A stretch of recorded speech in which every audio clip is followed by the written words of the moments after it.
Huwag mong susukuan ang mga pangarap mo. Pansin mo na rin ba? Habang nagkakaedad tayo, pabigat ng pabigat yung mga pagsubok na binibigay sa atin. Habang namumulat tayo sa realidad ng buhay, pahirap ng pahirap yung mga pasanin. Tipong kapag di ka nagtrabaho, wala kang makakain. Kapag hindi mo sisipagan, hindi ka papalaran. Habang tumatanda tayo, mas lalo nating nauunawaan yung tunay na kahulugan ng buhay. Gamit ang mga karanasan na nagpatibay, nagpahina, at sumubok sa ating katatagan.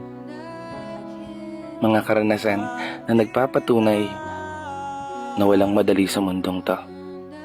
Isang mundo na wala kang ibang aasahan kundi ang sarili mo. Alam ko,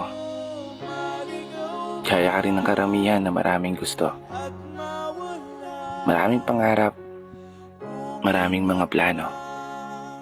At marahil, iniisip at inaalala mo rin kung paano mo magagawang ipanalo yung mga laban na palaging humahamon sa iyong pagkatao.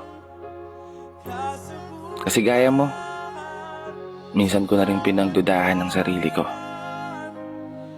Magagawa ko ba? O kaya ko ba?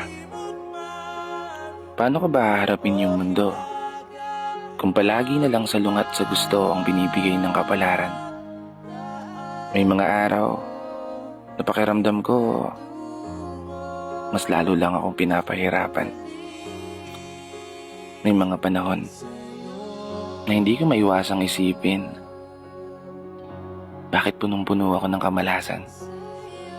Dahilan para araw-araw kong maranasan yung hirap ng buhay na ayokong maranasan. Alam ko,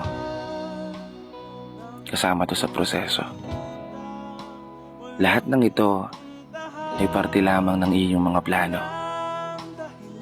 Kailangan ko lang maging positibo. Palaging itatak sa sarili na magagawa ko tong maipanalo. Hindi ko susukuan ng mga pangarap ko. Aasahan ko ang gabay mo.